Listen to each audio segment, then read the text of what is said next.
Então, agora, nós vamos ver essas três relações, tá? Mol, molécula e massa. Então, aqui nesse slide eu tenho mol, aí depois molécula e massa. Eu vou aqui falar do gás carbônico, né? Considerar agora o gás carbônico, ó, que agora é uma molécula, né? No caso. Então, 1 mol de CO2, eu tenho quantas moléculas? Se eu perguntar assim, gente, em 1 mol de CO2, quantas moléculas eu tenho desse composto, desse gás aí? Eu vou ter 1, tá? Vezes 6 vezes 10 elevado a 23, certo? Que no caso vai dar 6 vezes 10 elevado a 23. Agora, se eu perguntar de massa, em 1 mol de CO2, qual é a quantidade de massa que eu tenho? Aí a gente vai lá para a tabela periódica, que nós já calculamos várias vezes a massa molecular, né? Como é CO2, ó, aí a massa do carbono é 12 vezes quanto? Eu tenho quantos carbonos aqui? Tenho 1, né? O 2 é só do oxigênio. Vezes 1. Mais, quem é o próximo elemento? O oxigênio, que vai ser 16. Qual é a sua quantidade que eu tenho? Vezes 2. Então, aqui dá 12, 16 vezes 2 dá 32. Quando você somar isso aqui, vai dar quanto? 44 gramas. Então, vamos lá. Em 1 mol de CO2, se eu quiser saber a quantidade de moléculas, eu vou usar a constante Avogadro. Então, tu vai pegar o 1, que aqui é o coeficiente estequiométrico, e multiplicar vezes a constante Avogadro, ó, 6 vezes 10 elevado a 23. Mas se eu quiser saber da massa, eu vou precisar dos dados da tabela periódica, eu não vou usar aqui a constante Avogadro, tá? Então, peguei a massa do carbono vezes a sua quantidade, mais a massa do oxigênio vezes a sua quantidade. Depois de ter feito todos os cálculos, deu quanto? 44 gramas. Em 1 mol de CO2, eu tenho 44 gramas. Se eu tivesse agora falando por 2 mol de CO2, como é que ficaria?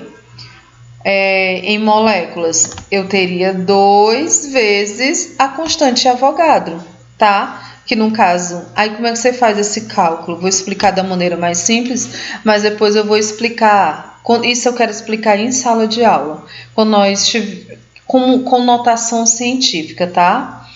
Porque você vai se deparar com algumas questões em que o expoente aqui ele pode mudar.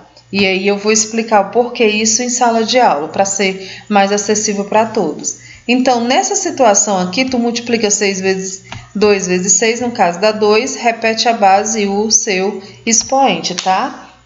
E em 2 mol de CO2, qual é a sua quantidade de massa? Então, tu faz o cálculo, 12 vezes 1 mais 16 vezes 2, já sabe que dá 44, só que 44 é para quando eu tenho o quê? 1 mol. Eu tenho quantos mols aqui? Eu tenho 2, então vai ser 44 vezes 2, certo? Se eu tiver 4 mol de CO2, a mesma coisa, ó. 4 vezes 6 vezes 10 elevado a 23, né? Multipliquei aqui os números, dá 24, repeti a base e os seus expoentes. E se fosse a massa? Então, 12 vezes 1, 16 vezes 2, dá igual a 44 gramas. 44 vezes quanto? Qual é o coeficiente que eu tenho aqui? 4 mols. Então, vai ser 44 vezes 4. Porque, lembrando, 44 é para apenas um único mol, tá? E agora eu tenho 4, dá 176. 8 mols, agora eu tendo 8 mols, como é que eu vou ter a quantidade de moléculas? Vai ser 8 vezes 6, vezes 10 elevado a 23, né? O 8 é o coeficiente estequiométrico, da mesma forma que o 4, da mesma forma que o 2, vezes a constante de Avogadro, para eu saber a quantidade de moléculas, tá? O mol já está aqui, ó. Agora, para eu saber a quantidade de moléculas, como é que eu encontro? Eu vou sempre utilizar o mol vezes a constante de Avogadro.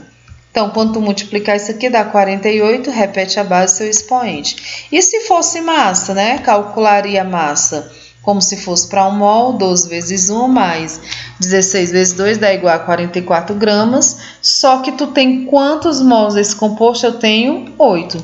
Então, vai ser 44 vezes 8, que dá 342 gramas. Certo? Compreendida essa parte aqui. Então, quando estiver falando de mols, se ele quiser saber a sua quantidade de molécula, Lídia, se fosse átomo, também tu usaria a constante Avogadro. Se fosse íon, a mesma coisa, certo? Agora a massa não. Em 1 mol de CO2, quanto é que eu tenho de massa? Aí tu vai usar os dados da tabela periódica, que foram questões já anteriores.